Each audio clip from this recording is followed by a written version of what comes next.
How does it feel to be useless, Mom? My daughter mocked me in front of her in-laws. Everyone laughed. I smiled calmly. Wonderful, because I just canceled your rent payment. Her face drained. Her husband turned to her, confused. Rent? You told me we bought that house. Where are you watching from today? Drop your location in the comments below and hit that like and subscribe button. Let me take you back to how we got to this moment. Because, honey, this story has layers like a wedding cake, and it's about to get just as messy. I'm Linda Morrison, 58 years old, and I've been financially supporting my daughter Rebecca for longer than I care to admit. What started as helping a young couple get on their feet had somehow morphed into me being their personal ATM. But that Tuesday evening at the family barbecue, everything changed. Rebecca had invited me to what she called a casual family dinner with her husband Mark's relatives. I'd driven 40 minutes through Chicago traffic, bringing a homemade apple pie and wearing my best summer dress. I wanted to make a good impression on Mark's family. After all, I'd only met them briefly at the wedding 2 years ago. The gathering was in Mark's uncle's backyard, one of those sprawling suburban affairs with a pool and professional landscaping. About 20 people milled around, drinks in hand, the smell of grilled burgers filling the evening air. Mark's family seemed nice enough, loud, boisterous, the kind of people who spoke with their hands and interrupted each other constantly. For the first hour, everything went smoothly. I helped Rebecca arrange the food on the picnic tables, complimented Mark's aunt on her potato salad, and made small talk with his cousins about the weather and traffic. I felt included, wanted even. That changed when Mark's uncle Tony raised his beer bottle for a toast. I want to thank Mark and Rebecca for hosting this beautiful gathering, Tony began, his voice carrying across the yard, and especially Rebecca for being such a gracious homeowner. It takes real maturity to buy a house at 26. Everyone nodded approvingly. I felt a surge of pride for my daughter until I heard what came next. Unlike some people our age who still live with their parents, Rebecca added with a laugh, gesturing toward Mark's youngest cousin. I mean, how embarrassing would that be? More laughter. I maintained my smile, though something felt off. Well, it helps when you have responsible parents who taught you financial independence, Mark's mother chimed in. Not like those helicopter parents who enable their children by paying for everything. Rebecca nodded enthusiastically. Oh, I totally agree. My mom always taught me to be self-sufficient. Right, Mom? All eyes turned to me. I nodded uncertainly, something cold settling in my stomach. That's why Rebecca was so smart to buy her house young instead of throwing money away on rent, Tony continued. Building equity, smart investments. That's how you build generational wealth. The conversation continued around me, but I'd stopped listening, because I knew, with absolute certainty, that Rebecca hadn't bought any house. I'd been paying her rent for 18 months. Every month, $20,200 transferred from my account to hers, supposedly for their apartment in Lincoln Park. I excused myself to the bathroom, my mind racing. When I returned, Mark's uncle was regaling the group with stories about his own first home purchase. The key is having a solid down payment, he was saying. These young people today want everything handed to them. But Rebecca here, she saved every penny, worked 2 jobs, showed real character. Actually, Mark added proudly, Rebecca managed to save enough for 20% down. No PMI, better interest rates. She really knew what she was doing. Rebecca beamed at the praise. And that's when something snapped inside me. Because I knew Rebecca's savings account had exactly $400 in it. I knew because I'd co-signed for it when she was 18. I knew because she'd borrowed money from me just last month for car repairs. I knew because I'd been her financial safety net for her entire adult life. The lies kept flowing. Rebecca told everyone about choosing between granite and quartz countertops. Mark described their mortgage shopping process. Someone asked about property taxes, and Rebecca answered knowledgeably, spinning an elaborate fiction about escrow accounts and homeowners insurance. With each word, my anger grew. Not just at the lies, but at the casual way my financial support was being erased from their narrative. The months I'd worked overtime to help with their rent, the vacation I'd skipped to cover their security deposit, the retirement money I'd dipped into when Mark lost his job last spring. None of it existed in this version of their story. How does it feel to be useless, Mom? Rebecca said suddenly, her voice cutting through my thoughts. The conversation had shifted while I'd been processing, and somehow I'd become the target. I mean, it must be nice not having anyone depend on you financially. The backyard fell silent except for the hum of the pool filter. 20 pairs of eyes stared at me, some sympathetic, others amused. Mark looked uncomfortable, but he didn't defend me. Rebecca's smile was sharp, triumphant, and in that moment, sitting on a plastic chair in a stranger's backyard, watching my daughter publicly humiliate me for the crime of being generous, I made a decision that would change everything. I smiled calmly and reached for my phone. The silence stretched for exactly 12 seconds. I counted them. Mark's face went through several color changes, settling on a sickly green that reminded me of hospital walls. Rebecca's mouth opened and closed like a fish gasping for air. "Rent," Mark repeated, his voice barely above a whisper. "Rebecca, what's she talking about?" Tony set down his beer bottle with unnecessary force. "I'm confused here. Didn't you just tell us about your mortgage payments?" Oh, this was delicious. I could practically see the wheels turning in Rebecca's head as she tried to calculate how to salvage the situation. But there's no graceful way to explain away 18 months of deception. "Mom's obviously confused," Rebecca said quickly, forcing a laugh that sounded like nails on a chalkboard. "You know how older people sometimes get things mixed up." Older people? I was 58, not 88, and my memory was sharper than her integrity. "Mixed up about transferring $2,200 every month?" I asked pleasantly, scrolling through my phone to find my banking app. "That's oddly specific for confusion." Mark's mother leaned forward. "Rebecca, dear, what exactly is going on here?" Rebecca shot me a look that could have melted steel. "Mom, can we discuss this privately?"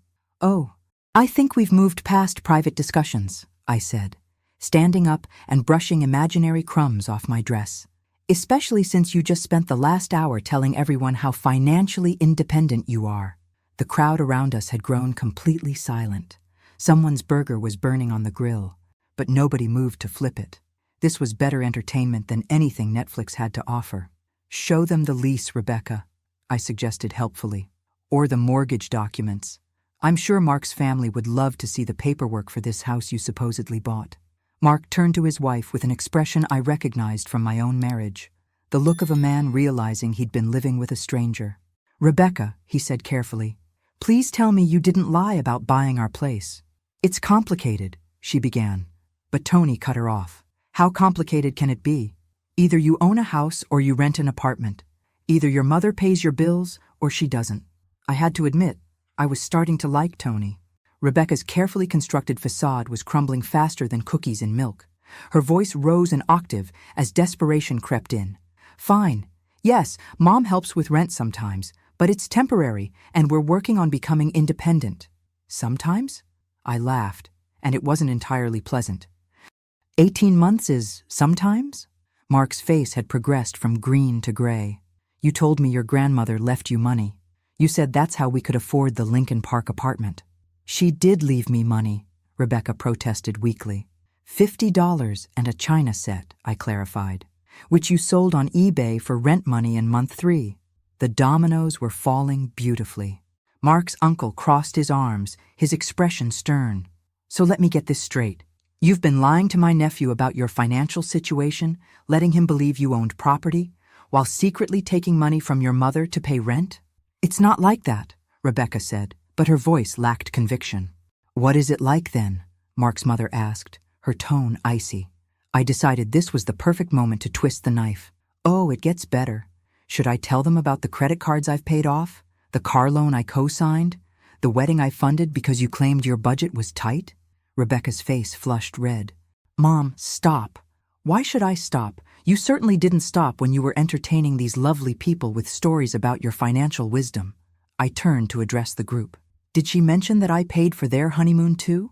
Cabo was beautiful, according to the photos she posted. Mark slowly turned to stare at his wife. "You told me you'd saved for that trip for 2 years." "Technically, I did save for it," Rebecca said desperately. "I saved Mom's money in our vacation account." Even I winced at that logic. Tony shook his head in disgust. "Young lady, do you have any idea how this reflects on our family? Mark's been bragging about his financially successful wife to everyone at the construction company. And I've been telling my book club what a smart daughter I raised." I added. Guess we were both wrong. Mark stood up abruptly, his chair scraping against the concrete patio. I need to process this. Rebecca, we're going home. Now. Mark, wait. Now, Rebecca. As they gathered their things, Rebecca pulled me aside. Her earlier confidence had evaporated completely, replaced by panic. Mom, I can explain everything. You don't understand the pressure I've been under. The pressure to lie to your husband for 18 months? The pressure to fit in with his family. They have money, expectations. I couldn't tell them I needed help. I studied my daughter's face, seeing clearly for the first time in years. So, you decided to humiliate me instead? I didn't mean, you called me useless, Rebecca, in front of strangers. You erased every sacrifice I've made for you and then mocked me for being burden-free. My voice was calm, but my words cut deep. Well, congratulations. You're about to become truly independent. What do you mean? I smiled sweetly. Exactly what I said. Your rent payment was due yesterday. I canceled the transfer this morning. Rebecca's eyes widened. You can't do that. We'll be evicted. That sounds like a problem for a financially independent homeowner to solve. The drive home gave me 43 minutes to think about what I'd just done. And for the first time in months, I felt completely, brilliantly free. My phone started ringing before I even reached my apartment. Rebecca's ringtone. Money. That's what I want. By Barrett Strong, which had seemed hilarious when I set it up. Now it felt prophetic. I let it go to voicemail, then it rang again. And again. By the time I'd changed into comfortable clothes and poured myself a generous glass of wine, I had 7 missed calls and 4 text messages. The texts were a masterclass in manipulation tactics. Mom, please call me. There's been a misunderstanding. I know you're upset, but this affects Mark too. You're punishing him for my mistakes. Please don't do this. We can work something out. I'm sorry, I was wrong. Please call me. I deleted them all without responding. The 8th call came while I was heating up leftover Chinese food. This time I answered. Hi, honey. Mom, thank God. Listen, I know I messed up tonight. But, Rebecca, stop. Let me ask you something. How long did you think you could keep lying to Mark? Silence. Seriously, I'm curious. What was your long-term plan? Were you going to fake mortgage payments for 30 years? Pretend to build equity? Maybe stage a few home improvement projects? I was going to tell him eventually. When? After I died, and he wondered why there was no house in your inheritance? Mom, that's morbid. What's morbid is a 28-year-old woman lying to her husband about basic financial facts. I sat down with my lo mein, using my chopsticks to emphasize my points. Do you have any idea how this reflects on how I raised you? This isn't about you. Oh, but it is, because for 18 months I've been enabling this lie. I've been complicit in your deception. And tonight, you made me pay for it by publicly humiliating me. I said I was sorry. No, Rebecca, you said there was a misunderstanding. You said you messed up. You said you were wrong. But you haven't actually apologized for calling me useless. Another silence. You haven't apologized for lying to your husband or to his family. You haven't apologized for taking credit for achievements you didn't earn. You're only sorry you got caught. That's not fair. What's not fair is me working 60-hour weeks to cover your rent while you play house and pretend to be financially independent. My voice was getting sharper, but I didn't care. What's not fair is me explaining to my friends why I can't afford to join them on vacation because I'm supporting my adult daughter's lifestyle. I never asked you to do that. You didn't have to ask. You just took. For 18 months, you took my money, my sacrifices, my retirement savings, and then acted like I was the problem. I could hear Mark's voice in the background, though I couldn't make out the words. Mark wants to talk to you, Rebecca said. Put him on. There was a rustling sound as the phone changed hands. Mrs. Morrison? This is Mark. Hello, Mark. I'm sorry you had to find out this way. Ma'am, I need to ask you directly. Has Rebecca been honest with me about anything financial? I sighed. Poor kid. He sounded devastated. Mark, your wife is a good person with terrible judgment and a pathological need to impress people. But to answer your question, no, not really. The house, the savings, the grandmother's money, all lies? All lies. The car loan? I co-signed it. She couldn't qualify on her own. The credit cards she said she paid off? I paid them off. Twice. There was a long pause. When Mark spoke again, his voice was strained. Mrs. Morrison, I need to know exactly how much money you've given us. I need to understand what we actually owe. I respected that. A man facing the truth and wanting to make it right. Hold on, let me get my records. I spent the next 20 minutes walking Mark through a detailed accounting of Rebecca's financial reality. The rent payments, the car loan, the credit card debts, the wedding costs, the honeymoon, the emergency loans for everything from veterinary bills to furniture purchases. The total was $47,300. Jesus Christ, Mark whispered. Mark, I want you to know that I don't expect repayment. The money was given freely, even if the circumstances weren't honest. That's not the point. Ma'am, the point is that I've been living a lie for 18 months. I've been making decisions based on false information. Rebecca was crying in the background now. Good. Maybe some consequences would teach her that actions have outcomes. What happens now with the rent? Mark asked. That's between you and your landlord. I'm officially out of the Rebecca support business. I understand. And Mrs. Morrison, I'm sorry about tonight. What Rebecca said was inexcusable. Thank you, Mark. You're a good man. You deserve better than lies. After I hung up, I sat in my quiet apartment, eating Chinese food and feeling something I hadn't experienced in years. Complete control over my own finances. My phone buzzed with a text from my sister Janet. How was the family dinner? I replied, educational. Rebecca learned about consequences. Mark learned about truth. I learned about boundaries. 3 dots appeared, then disappeared, then appeared again. Should I ask? Tomorrow. Right now, I'm enjoying the most expensive Chinese takeout of my life. Expensive? It only cost me $47,300 and 18 months of self-respect. Linda, what did you do? I smiled and set down my phone. What I did was remember that being a good mother didn't mean being a doormat. And Rebecca was about to learn the difference between supporting your children and enabling their deception. I woke up Wednesday morning, feeling lighter than I had in months. No automatic anxiety about Rebecca's financial crises. No mental calculations about my dwindling savings account. No checking my phone for the monthly emergency that would require immediate financial assistance. Just coffee, quiet, and the unprecedented luxury of my own money staying in my own bank account. The peaceful morning lasted exactly until 7:23 a.m. when my doorbell rang. Through the peephole, I could see Rebecca holding what appeared to be a bakery box and wearing the same outfit she'd had on last night. Her hair was disheveled, her makeup smudged. She looked like she'd slept in her car. I opened the door, but left the chain lock engaged. Good morning, sweetheart. You look terrible.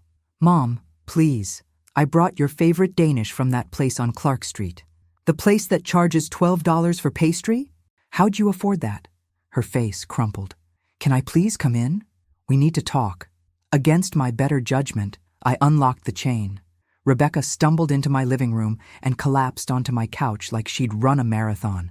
Mark kicked me out, she announced. Did he? He said he needs time to think about our marriage. He said he can't trust me. I poured myself coffee and sat across from her. Can he? That's not the point. Rebecca, that's literally the only point. Trust is the foundation of marriage. You've been lying to him about fundamental aspects of your life. I was protecting him. From what? Reality? She opened the bakery box with shaking hands. From feeling like a failure. Mark's family has money, success. His cousins own businesses. His sister's a lawyer.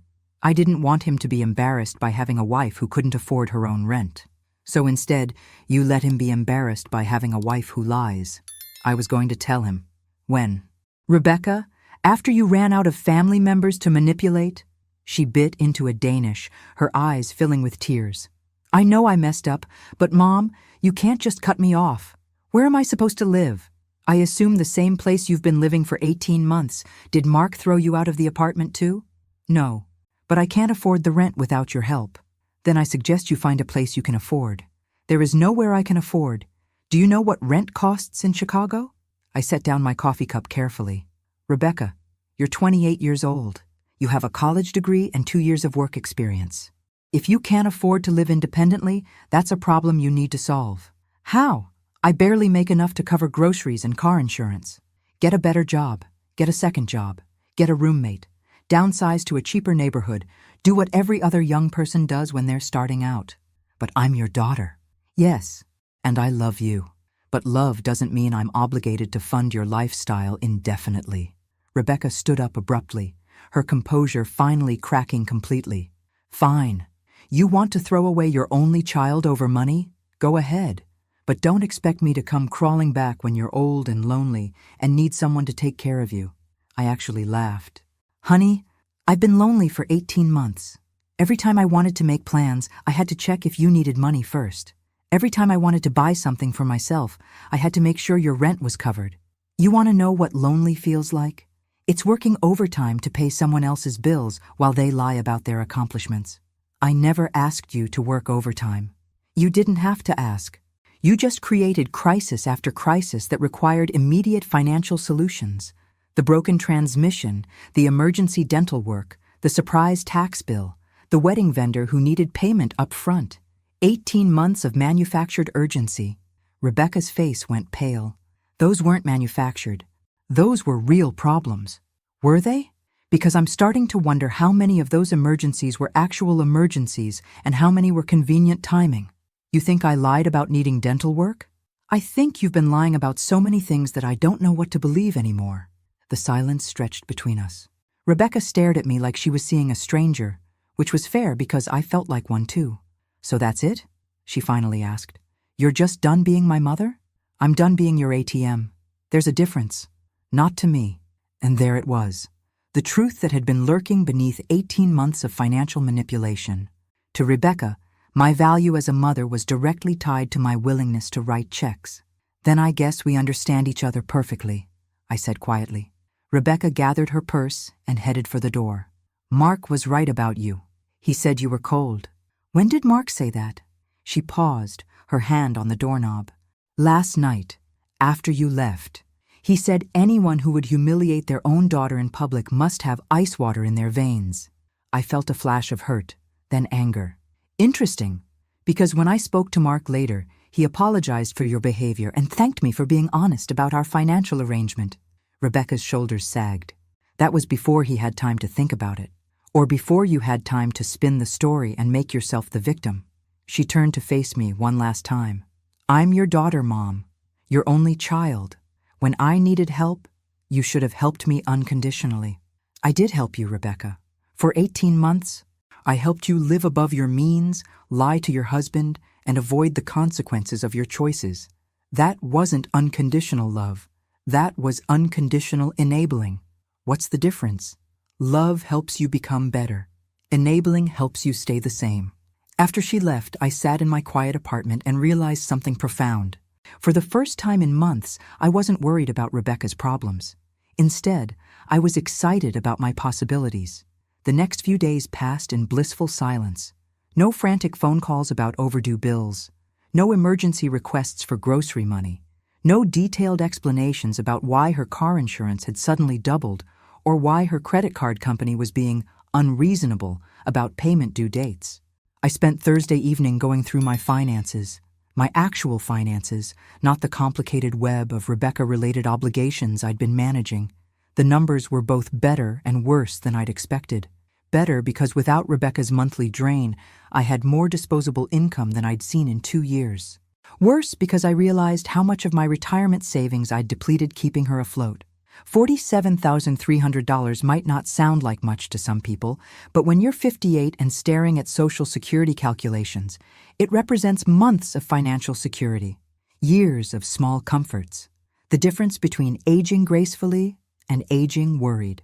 But there was something else in those bank statements that caught my attention, something that made my blood run cold. In the 18 months I'd been supporting Rebecca, she'd made some interesting purchases that didn't align with someone struggling to pay rent. $800 at Nordstrom, $600 at Williams-Sonoma, $100 to $200 for what appeared to be a weekend getaway to Wisconsin Dells, a trip I'd never heard about. Multiple charges at expensive restaurants, a gym membership that cost more than most people's car payments, and most infuriatingly, a $300 spa day The same week she'd called me crying about not having money for groceries. I sat back in my desk chair, pieces clicking into place with sickening clarity. Rebecca hadn't been struggling. She'd been living beyond her means while using me as a safety net. The emergencies had been lifestyle choices. The financial crises had been cash flow management. If Mom was covering rent, Rebecca's salary could fund her want-to-haves instead of her need-to-haves. My phone rang. Rebecca's number. I almost didn't answer, but curiosity got the better of me. "Hello? Mom, I need to ask you something." Her voice was different, small, scared. "What is it? Did you call my credit card companies?" I frowned. "No. Why would I call your credit card companies?" "Because they're all asking for immediate payment. They said my accounts are being reviewed for fraud." "Fraud?" "They want to verify all my purchases from the last 6 months. They're asking about charges I made while you were paying my rent." Oh, this was interesting. "What kind of charges?" "Just normal stuff. Clothes, groceries, gas." "Rebecca, I'm looking at my bank statements right now. You spent $800 at Nordstrom the same month you told me you couldn't afford winter boots." Silence. "You spent $200 on a weekend trip while I was working overtime to cover your rent." More silence. "You got a $300 spa treatment and then called me crying about choosing between food and electricity." "Mom, I can explain." "Can you? Because from where I'm sitting, it looks like you've been committing fraud. Not against the credit card companies, against me." "That's not what happened." "Then explain what happened." "Rebecca, explain how you justified spending my retirement money on luxury items while lying about being financially desperate." I could hear her breathing on the other end of the line. When she finally spoke, her voice was barely above a whisper. I thought I deserved nice things too." "Too? You have a nice apartment, a reliable car, savings. I work 40 hours a week and I had nothing to show for it." "You had nothing to show for it because you were living in an apartment you couldn't afford while refusing to budget responsibly. I wanted to fit in with Mark's friends. They all have money. So you spent mine. I was going to pay you back." "With what money?" "Rebecca, you just told me you can barely afford groceries." "I was going to get a better job." "Were you? Because you've been at the same position for 2 years without a single promotion or raise." The silence stretched so long I thought she'd hung up. "Mom, what am I supposed to do? If the credit card companies want immediate payment, I'll be in default. My credit will be ruined." "Rebecca, your credit should be ruined. You've been living a lie for 18 months. Please don't do this. I know I made mistakes, but I'm still your daughter, and you'll always be my daughter. But that doesn't mean I'm obligated to enable your poor choices indefinitely. This isn't enabling.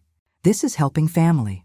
"No, sweetheart, helping family is teaching you to budget, to live within your means, to be honest with your spouse.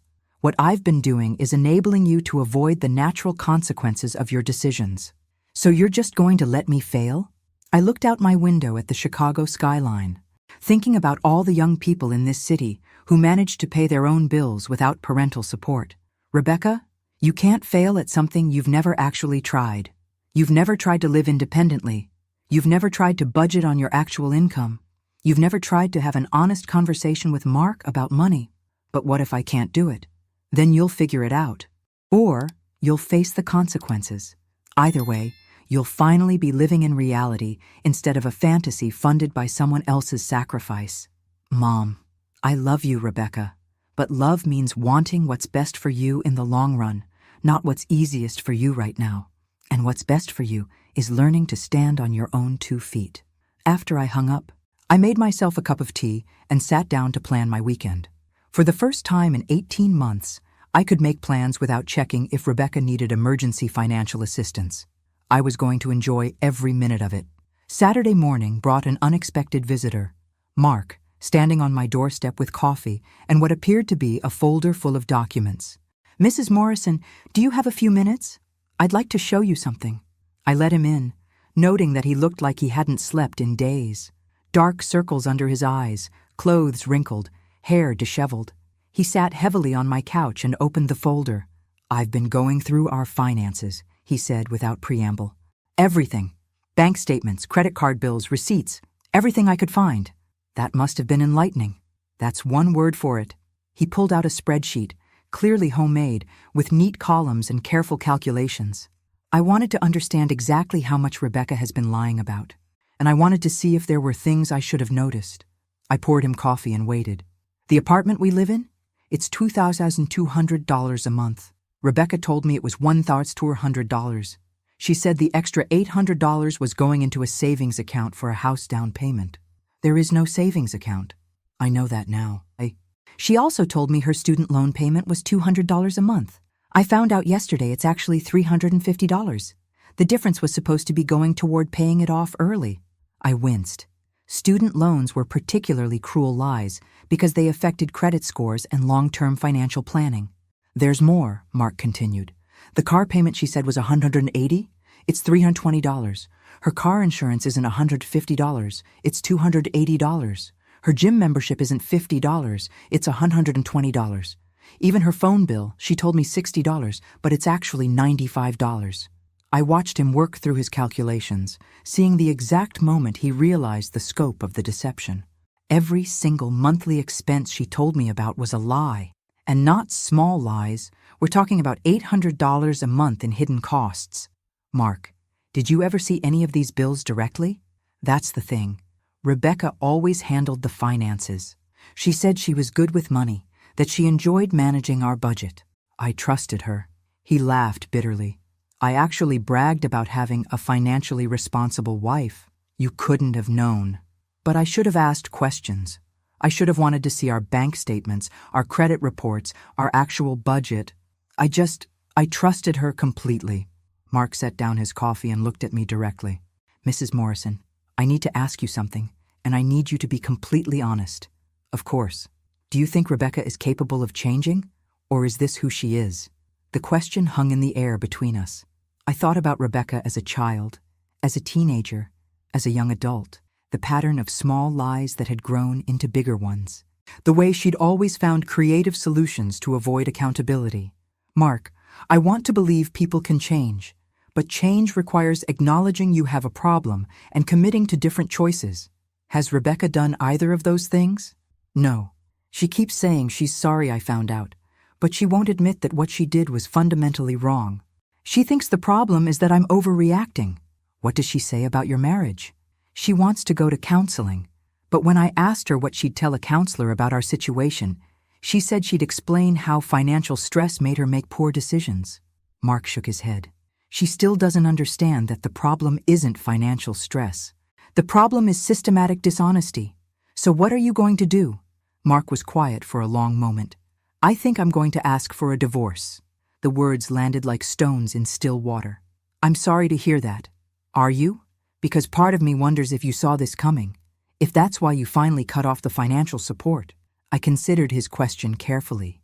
Mark, I cut off financial support because I realized I was enabling behavior that wasn't healthy for anyone involved, including you. What do you mean? You've been making life decisions based on false financial information for 18 months. Career choices, housing choices, future planning, all of it based on lies. That's not fair to you. Rebecca says you're trying to break us up because you're jealous of our relationship. I actually laughed. I'm jealous of a relationship built on deception and financial fraud? That's quite an accusation. I told her that was ridiculous, but she's convinced that you resent her happiness. Mark, I want Rebecca to be happy. But I also want her to be honest, responsible, and capable of maintaining adult relationships without deception. Those things aren't mutually exclusive. Mark nodded slowly. I've been thinking about what you said on the phone, about Rebecca being a good person with terrible judgment. I'm not sure I agree anymore. Oh? Good people don't systematically lie to their spouses. Good people don't manipulate their parents' emotions to extract money. Good people don't create elaborate financial deceptions and then blame other people when they get caught. I felt a stab of pain, not for Rebecca's situation, but for the innocence Mark was losing. He'd married someone he thought he knew, only to discover she was essentially a stranger. I keep trying to figure out when she became this person, he continued. But the more I think about it, the more I realize she's probably always been this person. I just never saw it, because the lies weren't about me. Until they were. Until they were. Mark gathered his papers and stood up. Mrs. Morrison, I want you to know that I don't blame you for any of this. You were generous to a fault, and Rebecca took advantage of that generosity. Thank you. And I want you to know that when I file for divorce, it won't be because of your decision to stop helping financially. It'll be because I can't trust my wife with basic truth. After he left, I sat in my living room thinking about trust, marriage, and the price of enabling someone's worst impulses. Rebecca was about to learn that some consequences can't be fixed with an apology and a promise to do better. Monday morning brought a call from my sister Janet. Linda, I just got the most interesting phone call from Rebecca. I was walking through Millennium Park, enjoying my first lunch break in months that wasn't spent worrying about family financial crises. Oh? What did she want? To warn me about your mental health crisis and ask if I could talk sense into you. I stopped walking. My mental health crisis? According to Rebecca, you've become irrationally vindictive and are making decisions that will destroy your relationship with your only child. She's very concerned about your emotional stability. Janet, please tell me you didn't fall for that. Linda, I've known you for 58 years. I've seen you handle Dad's death, your divorce, losing your job during the recession, and Mom's dementia. You're many things, but unstable isn't one of them. Thank you. Plus, Rebecca asked me to lend her $3,000 to help her through this difficult transition, so her motives weren't exactly subtle. I groaned. Please tell me you said no. I told her I'd be happy to discuss it with you first, since family financial decisions should be transparent. She hung up on me. Janet, I need to tell you what's really been happening. I spent the next 20 minutes walking through the park and explaining the last 18 months of financial manipulation, culminating in the barbecue incident and Mark's revelation about the systematic lying. So she's been scamming you this whole time? I'm starting to think so. Yes. And now she's trying to line up alternative funding sources by making you sound mentally unstable? That appears to be her strategy. Janet was quiet for a moment. Linda, has she contacted Mom? My blood ran cold. Our mother lived in an assisted living facility in Evanston. She was 83, had mild dementia, and controlled a substantial trust fund that Janet and I helped her manage. I don't know. Why? Because if Rebecca is desperate enough to call me for money, she's probably desperate enough to manipulate an elderly woman with cognitive issues. I was already changing direction, heading back toward my car. I'm going to see Mom right now. I'll meet you there. The drive to Evanston took 45 minutes in traffic, giving me plenty of time to imagine the worst-case scenarios. Mom was vulnerable to emotional manipulation on good days.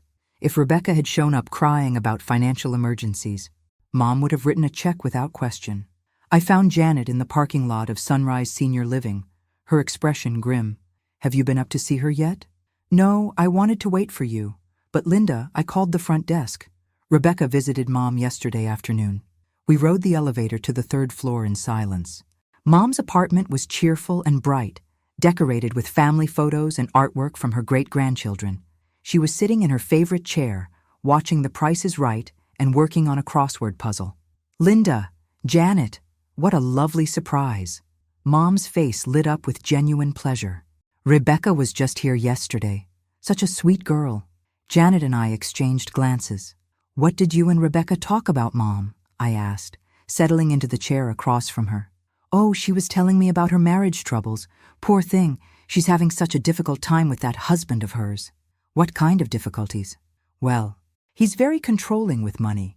He won't let her have access to their bank accounts or make any financial decisions. Rebecca was quite upset about it. I felt sick. Mom, did Rebecca ask you for money? She didn't ask directly, but I could tell she needed help. That husband of hers has cut off her credit cards and won't even let her buy groceries without approval. So you gave her money? Mom looked confused. Well, yes. I wrote her a check for $5,000, just to tide her over until she can get back on her feet. Janet closed her eyes. Mom, did Rebecca mention that she and Linda have been having problems? Oh, yes. She was very concerned about Linda's behavior lately. She said Linda has been acting irrationally, making poor financial decisions, pushing away family members. Rebecca was worried that Linda might be developing dementia. The audacity was breathtaking. Rebecca had manipulated my 83-year-old mother into believing I was mentally unstable while simultaneously extracting $5,000. Mom, I said carefully, Rebecca lied to you. She and Mark are having problems because she's been lying to him about money for 18 months. I've been paying her rent, and she told him she owned a house. That doesn't sound right, dear. Rebecca said you've been confused about finances lately. Mom, look at me. Do I seem confused to you? She studied my face with the sharp intelligence that dementia hadn't yet touched. No, Linda, you seem perfectly clear. Rebecca is in financial trouble because she's been living beyond her means and lying to her husband. She didn't ask me for help. She manipulated you into giving her money by making me sound incompetent. Understanding dawned slowly in Mom's eyes. Oh dear. Mom, I need you to stop that check. Can I do that? Janet was already on her phone. I'm calling the bank now.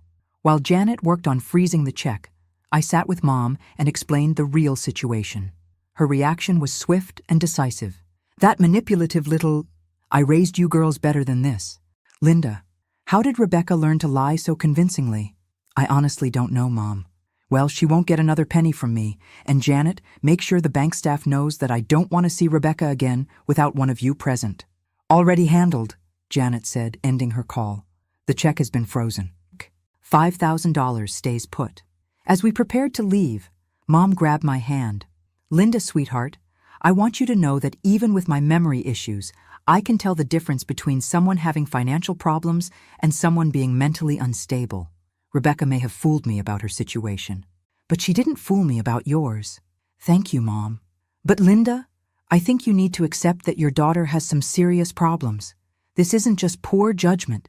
This is calculated manipulation of vulnerable family members. Driving home, I realized Mom was right. This wasn't about financial stress or poor decision-making. This was about Rebecca's willingness to exploit anyone she could manipulate, including elderly family members with cognitive vulnerabilities. The woman I'd raised had become someone I didn't recognize, and worse, someone I didn't particularly like. Tuesday evening brought the final blow. A registered letter delivered to my apartment by a courier who made me sign 3 different forms. Inside was a formal legal document, a cease and desist order demanding that I stop harassing and defaming Rebecca, along with a demand for immediate payment of $50,000 in damages for intentional infliction of emotional distress. I read it twice, then called my neighbor's son, who was a lawyer. Tommy, can you take a look at something for me? I think my daughter is trying to sue me. 20 minutes later, Tommy sat in my living room reading through the legal paperwork with professional attention. Okay, Mrs. Morrison, this is what we call a junk lawsuit. It's designed to intimidate you, not actually win in court. Intimidate me into what? Resuming financial support, probably. Look at these allegations. They claim you publicly humiliated Rebecca at a family gathering, that you've been spreading false information about her finances, and that you've caused her severe emotional distress by cutting off support. Is any of that actionable? Well, let's see. You told the truth about your financial arrangement in response to direct lies about Rebecca's home ownership status. Truth is a complete defense against defamation. As for emotional distress, she'd have to prove that your actions were so extreme and outrageous that they'd offend a reasonable person. And a reasonable person would say that lying to your spouse for 18 months and manipulating your elderly grandmother for money is more outrageous than telling the truth about who pays rent. I felt relief wash over me. So I don't have to pay her $50,000? You don't have to pay her 50 cents. But Mrs. Morrison, I need to ask, did you hire a private investigator to look into Rebecca's finances? No. Why? Because according to this, Rebecca believes someone has been stalking and investigating her financial activities. If it wasn't you, someone else is digging into her background. That was interesting. Could it be Mark? Possibly. If he's considering divorce, he'd want a complete picture of their financial situation. Smart move, actually. What should I do about this lawsuit? I'll draft a response explaining why her claims have no merit. We'll also include a counterclaim for the money she owes you, plus legal fees. Tommy grinned. Sometimes the best defense is a good offense. Will that work? Mrs. Morrison, your daughter has 2 choices. Drop this ridiculous lawsuit or go to court where a judge will examine her financial deception under oath. Which do you think she'll choose? As Tommy worked on his response, my phone rang. An unknown number. Hello? Mrs. Morrison? This is David Palmer from Palmer Investigations. Mark Brennan hired me to look into some financial irregularities. I wonder if we could meet? What kind of irregularities? The kind that might be criminal. I think Rebecca has been running more than just a family scam, ma'am. I think she's been running several. We agreed to meet the next morning at a coffee shop near my office. I spent the rest of the evening wondering what other lies Rebecca had told and who else she'd been manipulating. Wednesday morning, David Palmer turned out to be a thin, serious man in his 50s who looked like he'd been a cop before becoming a private investigator. He spread photographs and documents across our corner table like he was briefing a jury. Mrs. Morrison, what I'm about to show you is going to be disturbing. Your daughter hasn't just been lying to her husband and manipulating family members. She's been running what appears to be a sophisticated long-term fraud operation. What do you mean? Rebecca has been dating wealthy men online for the past 2 years. While married to Mark, she uses different names, different social media profiles, different backstories, and she's been extracting money from these men. He showed me printouts using elaborate profiles featuring Rebecca's photos, but listing her as Sarah, Jennifer, and Michelle. Each profile claimed a different profession: nurse, teacher, social worker, and each was designed to attract successful older men. How much money are we talking about? From what I can trace, at least $30,000 from 4 different men in the last 18 months. Probably more. $30,000? She told one man she needed surgery. Another got a story about her mother's cancer treatments. A third man was helping her pay for law school. I stared at the evidence spread across the table. She told someone she was in law school? Northwestern University, according to the profile. Full scholarship, but struggling with living expenses. Rebecca works as a receptionist at a dental office. I know. But Sarah, the law student, was much more appealing to a 62-year-old investment banker than Rebecca, the dental receptionist. David pulled out another stack of photos. The surgery story was particularly effective. She sent this man photos of herself in what appeared to be a hospital bed, asking for help with medical expenses. The photos showed Rebecca lying in bed wearing a hospital gown, looking pale and vulnerable. Except I recognized the bed. It was in her apartment, and the hospital gown was a white nightgown I'd bought her for Christmas. She staged fake hospital photos? Very convincing ones. This particular victim sent her $8,000 over 3 months. Victim? Mrs. Morrison, what your daughter has been doing is criminal fraud. Wire fraud, mail fraud, possibly identity theft. The FBI takes this kind of thing very seriously. My hands were shaking as I processed the scope of Rebecca's deception. This wasn't about poor judgment or financial stress. This was about deliberate, calculated criminal behavior targeting vulnerable people. David, does Mark know about this? I'm meeting with him this afternoon. But Mrs. Morrison, there's something else. Something that affects you directly. What? Rebecca has been using your name and financial information in some of these scams. One of her victims thinks he's been corresponding with your successful business owner daughter who's helping her struggling mother with medical expenses.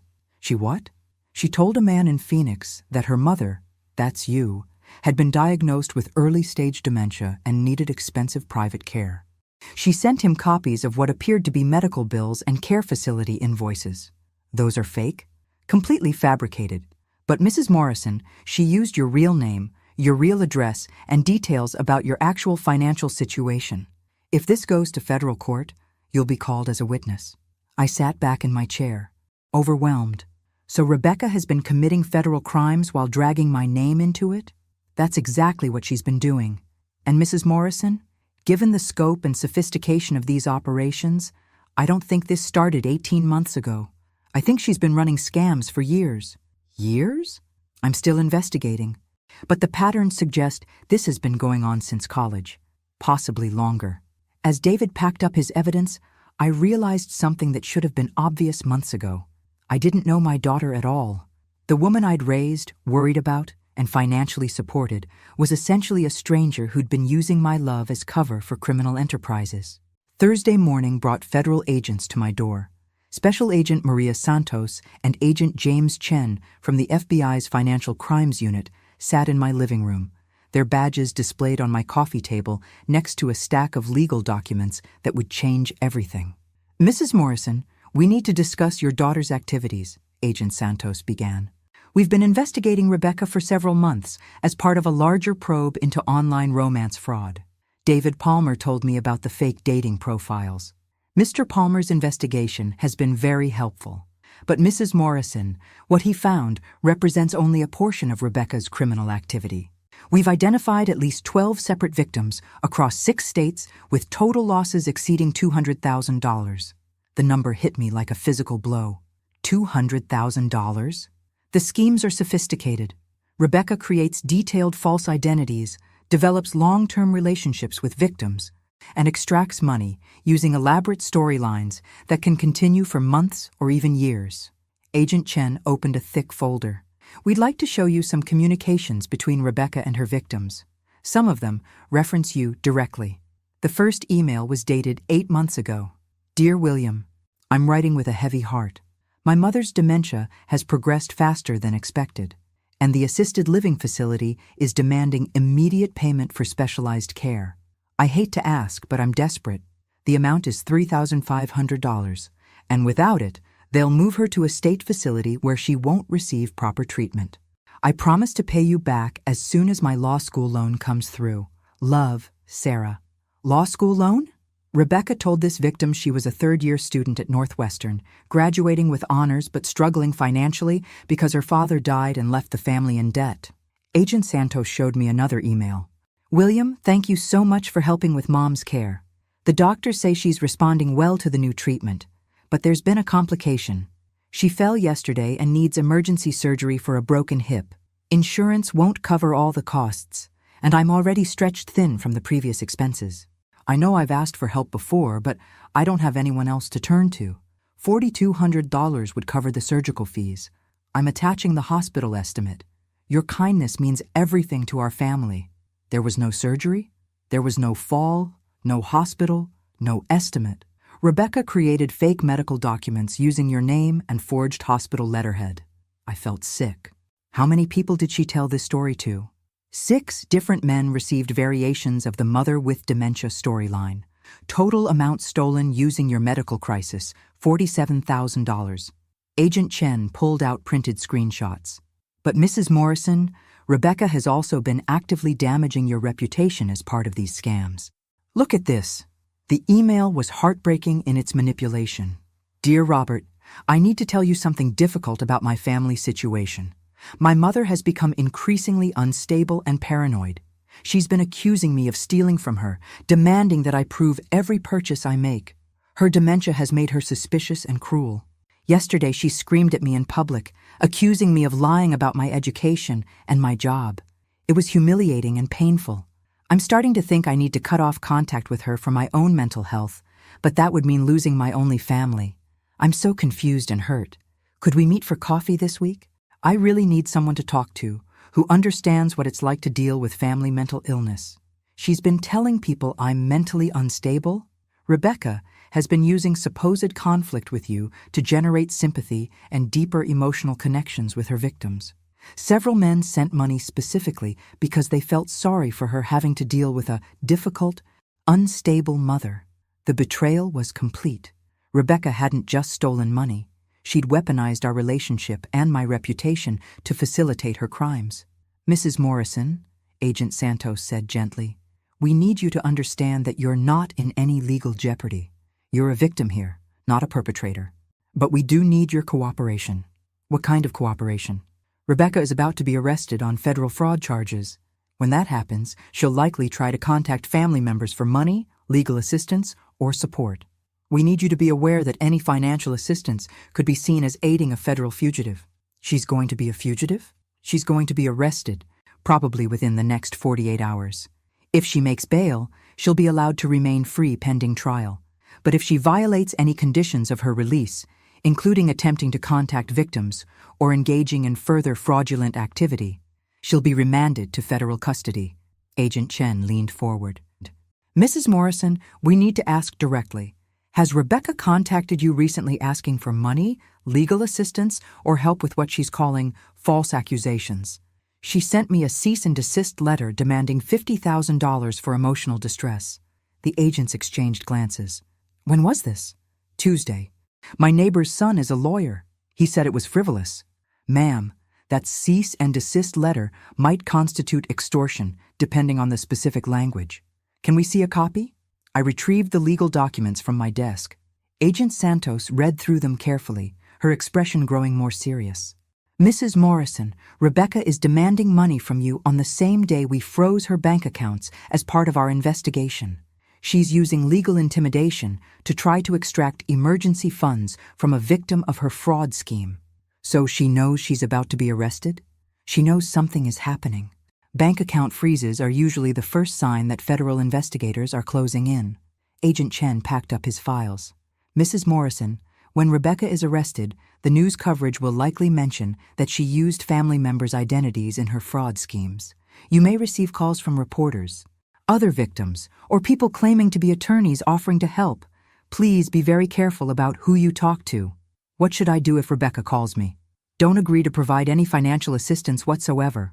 Don't offer to pay for lawyers, bail, housing, or living expenses.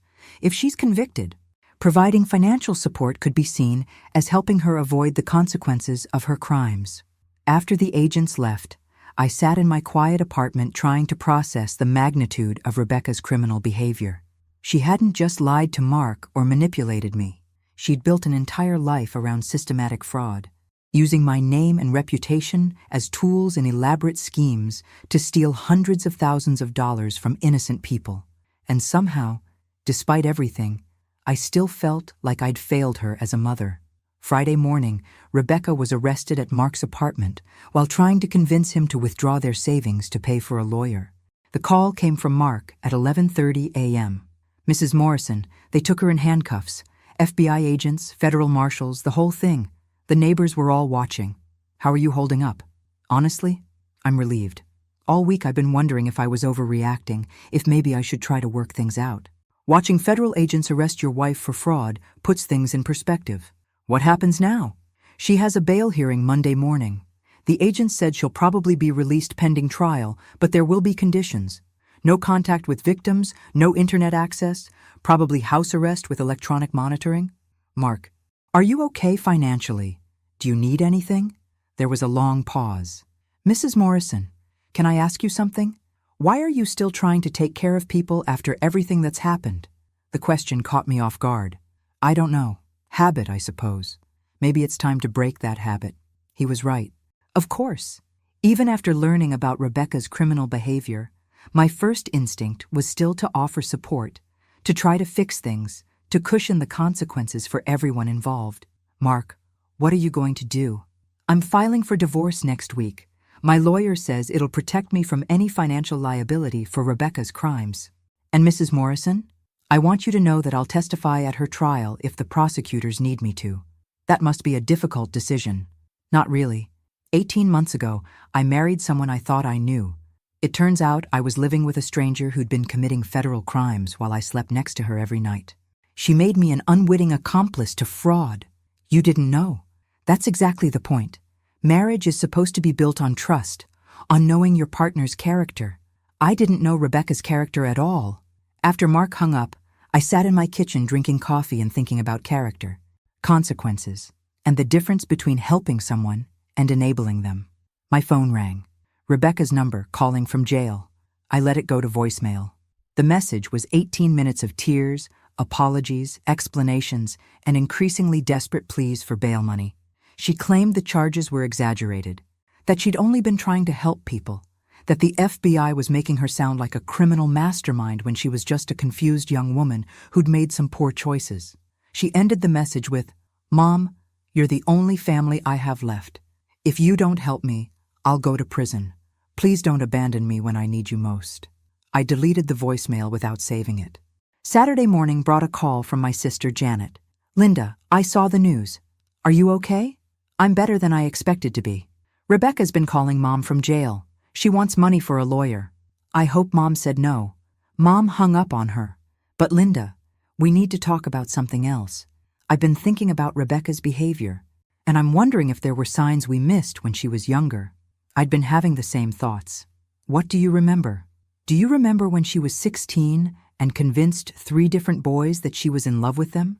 She got expensive gifts from all of them for Valentine's Day. I thought that was typical teenage behavior. What about college? She dated that boy Marcus for 2 years, but she was also getting money from his roommate by telling him she was helping Marcus study for law school entrance exams. I had forgotten about that. She said she was tutoring. Linda, I don't think she was ever tutoring anyone. I think she was already running scams in college. Janet was right. Looking back with clear eyes, I could see a pattern of manipulation and deception that stretched back years. Rebecca had always been charming, persuasive, able to convince people to give her what she wanted. I'd thought it was charisma. It was actually sociopathic behavior. So what does that mean for us? I asked. It means Rebecca isn't going to change, Linda. This isn't a phase or a response to stress. This is who she is. Monday morning, I sat in federal court watching Rebecca's bail hearing. She wore a conservative blue dress and looked appropriately remorseful as her court-appointed attorney argued for her release. The prosecutor presented a different picture. A sophisticated criminal who defrauded dozens of victims across multiple states, used family members' identities to facilitate crimes, and shown no genuine remorse for her actions. Your Honor, the prosecutor said, Ms. Brennan has demonstrated a pattern of escalating criminal behavior spanning several years. She's used multiple identities, created elaborate false narratives, and shown a concerning willingness to exploit vulnerable populations, including elderly family members. The judge set bail at $100,000 with electronic monitoring, no internet access, and no contact with victims or potential witnesses. Rebecca looked directly at me as she was led away, her eyes pleading. For a moment, I felt the familiar tug of maternal instinct, the urge to fix, to help, to make everything better. Instead, I stood up and walked out of the courtroom. Tuesday evening, I had dinner with Mark at a quiet restaurant downtown. He looked better than he had in weeks. Lighter, like a weight had been lifted from his shoulders. Mrs. Morrison, I need to thank you. For what? For cutting off the financial support when you did. If you hadn't forced the truth into the open, I might have stayed married to a federal criminal for years without knowing it. Mark, you're a good man. You deserve someone who tells you the truth. I'm learning that, but I also need to apologize to you. For what? For not seeing what Rebecca was doing to you. For not asking questions about our finances. For letting her isolate you from our marriage. You couldn't have known. I should have wondered why such a financially successful woman was never included in our financial decisions. I should have asked why you never seemed to know details about our supposed house purchase. Mark was quiet for a moment. Mrs. Morrison, what's going to happen to her? I don't know. The prosecutor mentioned 15 to 20 years if she's convicted on all charges. Do you think she'll go to prison? Yes. And Mark? I think that's probably the best thing for everyone, including Rebecca. She needs consequences that she can't manipulate or escape. As I drove home that night, I thought about justice, consequences, and the strange relief of finally living in truth instead of carefully constructed lies. For the first time in months, maybe years, I wasn't worried about Rebecca's problems. I wasn't calculating how much money she might need or rehearsing conversations about boundaries and accountability. Instead, I was thinking about my own future. The money I'd save by not supporting Rebecca's lifestyle. The peace that comes from relationships built on honesty. The freedom of making decisions based on what I wanted instead of what someone else needed. At 58 years old, I was finally learning the difference between being a good mother and being a convenient victim. Rebecca would face the consequences of her choices. And for the first time in her adult life, I wouldn't be there to cushion the fall. 6 months later, Rebecca pleaded guilty to federal fraud charges and was sentenced to 12 years in prison.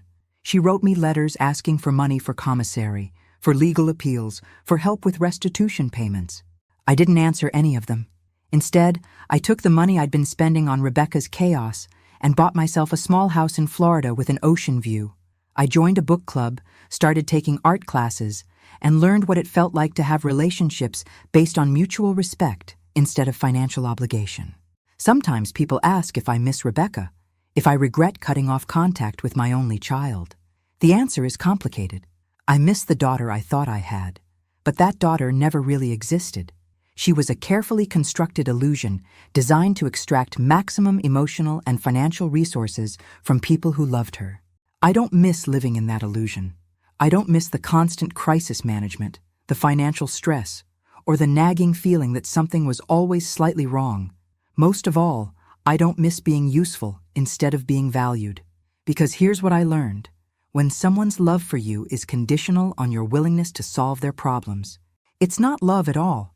It's just a particularly sophisticated form of exploitation. And at 58 years old, I finally learned to recognize the difference. Thanks for listening. Don't forget to subscribe and feel free to share your story in the comments. Your voice matters.